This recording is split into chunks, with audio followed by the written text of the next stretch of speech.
Doctor இப்படி சொல்லுவாருன்னு நான் நினச்சி கூட பார்க்கலங்க. நான் என்னவோ நினச்சி போனேன். ஆனால் டாக்டர் சொன்னது ஒன்று, பையனுக்கு மறுபடியும் ஆப்ரேஷன் பண்ணணும்னு சொல்லிட்டாரு. பையனுக்கு நடுவில் இன்னும் ஒரு நாள் தான் இருக்குது ஆப்ரேஷனுக்கு. அவன் தொடையிலேருந்து சதையை எடுத்து இந்த கழுத்தில் வச்சு தைச்சிருக்காங்கன்னு சொன்னேன்ல, அது இப்போ எப்படி இருக்குன்னு நீங்களே பாருங்கள். அந்த ஸ்கின்ல தனியாக முடி வளர்ந்துருக்கும் பாருங்கள். அவன் தாடையில எல்லாம் முடி வளர்ந்துருக்காது, ஆனால் இந்த கழுத்துக்கிட்ட இந்த இடத்துல மட்டும் அவனுக்கு முடி வளர்ந்துருக்கும். அது கொஞ்சம் டிஃப்ரெண்ட்டாகவே தெரியும். தேர்ஸ்டே ஆப்ரேஷன் பண்ணிடலான்னு சொன்னார். என்ன டாக்டர் மறுபடியும் ஆப்ரேஷன்னு சொல்கிறீங்க அப்படின்னு சொன்னேன். இந்த மேல் தோலை மட்டும் அந்த கிளினிக்லேயே வச்சு ஏதாவது லைட்டாக அப்படி ரிமூவ் பண்ணி எடுத்துருவாங்க போல் அப்படின்னு நான் நினச்சேங்க. ஆனால் இது அனஸ்தேஷியா கொடுத்து சர்ஜரி பண்ணுற மாதிரி தான் இருக்கும் அப்படின்னு நான் நினச்சி கூட பார்க்கல. ஆனால் அதை வெட்டி எடுக்கணும் அப்படின்னு டாக்டர் சொல்லிட்டாரு. அந்த நேரத்தில் இரத்த நாளங்களையும் சேவ் பண்ணணும். இந்த மாதிரி பெரிய ப்ராசஸ்லாம் இருக்குமா? நீங்கள் என்ன சாதாரணமாக சொல்கிறீங்க? ஈஸியாக உரிச்சு எடுக்கிற மாதிரி அது இருக்கா? எப்படி எடுக்க முடியும் நீங்களே சொல்லுங்கள் அப்படின்னு சொன்னார். மறுபடியும் அனஸ்தேஷியா, மறுபடியும் பிளட் லாஸ், அவனுக்கு பெயின். இப்போ தாங்க கொஞ்சம் தேறி வந்தான். மறுபடியும் வாயை ஓப்பன் பண்ண முடியாது. இந்த இடத்துல ஸ்டிச்சிங் மறுபடியும் டைட்டாக போட்டுருவாங்க. அவன் மறுபடியும் கஷ்டப்படுவான். இதை நான் கொஞ்சம் கூட எதிர்பார்க்கவே இல்லைங்க. இந்த மாதிரி ப்ராசஸ் பண்ணி தான் அந்த ஸ்கின்னை ரிமூவ் பண்ணுவாங்கன்னு நான் நினச்சி கூட பார்க்கல. நான் அடுத்து பையனுக்கு ஒரு இம்ப்ளான்ட் பண்ணணும், அது மட்டும்தான் அடுத்த பெரிய ப்ராசஸ் இருக்குது அப்படின்னு நினச்சிக்கிட்டு இருந்தேன். படிப்பு விஷயமா கேட்கணும் டாக்டர்கிட்ட அப்படின்னு நான் நினச்சிட்டு போனேன். அதை தான் ஃபஸ்ட்டு போன உடனே கேட்டேன். அவர் செக் பண்ணினதுக்கப்புறம் தான் இந்த ஆப்ரேஷன் விஷயமா சொன்னார். படிக்கலாமா, ஒன்றும் பிரச்சனை இல்லை, இன்னும் 1 மாதம் இருக்குல்ல, காலேஜ்க்கெலாம் பிரேக் பண்ணாதீங்க, செப்டம்பர் ஃபுல்லாக கூட ரெஸ்ட் எடுத்துக்கிட்டோம், அக்டோபரில் அனுப்பிடுங்க அப்படின்னு சொன்னார். வளர்கிற பையன், அவனுக்கு சீக்கிரமாக ஹீல் ஆயிரும், நீங்கள் கவலைப்படாதீங்க அப்படின்னும் சொன்னார். நாளைக்கு மறுநாள் அவனை அட்மிட் பண்ணுறேங்க.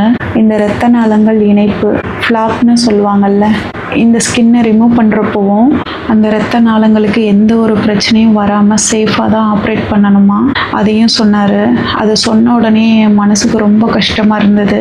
ஏன்னா ஆல்ரெடி அவனுக்கு இரத்த நாளங்கள் இணைப்பு சரியாக இல்லைன்றப்போ அதுக்காக காத்திருந்தது. அந்த இடத்துல ஏற்பட்ட பதட்டம், பயம், உயிர் போயிருச்சுங்க எனக்கு. அந்த சூழ்நிலையை மறுபடியும் அதிலிருந்து மீண்டு வந்தாச்சு அப்படின்னு நான் நினச்சேன். மறுபடியும் அதே மாதிரி ஒரு விஷயத்தை திருப்பி பார்க்கணுன்றப்போ ரொம்பவே கஷ்டமாக இருக்குது. பையனுக்கு பண்ண மேஜர் ஆப்ரேஷன் மாதிரி இது இருக்காது. ஒரு 2 மணி நேரத்தில் ஆப்ரேஷன் முடிஞ்சிடும் அப்படின்னும் சொன்னார். ஆனால் சேஃபாக பண்ணணுங்க, அவனுக்கு எந்த பிரச்சனையும் வந்துடக்கூடாது. ஏன்னா கழுத்துன்றப்போ ரொம்ப பயமாக இருக்குது. அந்த இரத்த நாளங்கள் சேர்ந்துருக்கிறதுல ஆப்ரேஷன் பண்ணுறதுனால எந்த ஒரு பிரச்சனையும் வந்துடவே கூடாது. பையன் சேஃபாக இருக்கணும் அப்படின்னு மறுபடியும் ப்ரே பண்ணிக்கோங்க. பையனுக்கு வேறு எந்த டாக்டர்கிட்டையும் நான் மாற்றி யோசிக்க முடியாது. ஏன்னா இந்த ஆப்ரேஷன் ரொம்ப ரிஸ்க் எடுத்து செய்கிற ஆப்ரேஷனுங்க. இதை யார் பண்ணினாங்களோ அவங்களே இதெல்லாம் ப்ராசஸ் பண்ணாதான் கரெக்டாக இருக்கும் அப்படின்றதுனால தான் அவர்கிட்டையும் மறுபடியும் போய் பார்க்குற மாதிரி இருக்குது. இதுக்கு செலவு ஆகுது தான். பையன் சரியாகி வரணும், என்ன சொல்கிறதுன்னு தெரியல. நானும் யோசிக்காத விஷயந்தான் இன்றைக்கி நான் உங்ககிட்ட சொல்லிகிட்டு இருக்கிற விஷயம்.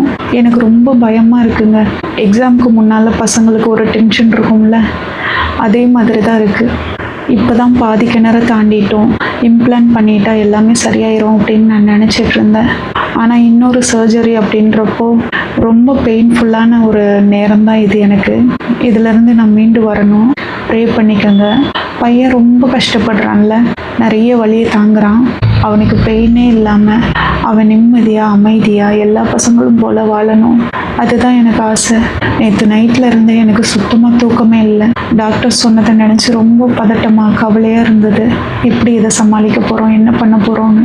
அவன் மறுபடியும் கஷ்டப்படுறதை என்னால் பார்க்க முடியலைங்க. இதுதான் இந்த ஆப்ரேஷன் பண்ணனா நடக்கிற ப்ராசஸ், அது எனக்கு புரியுது.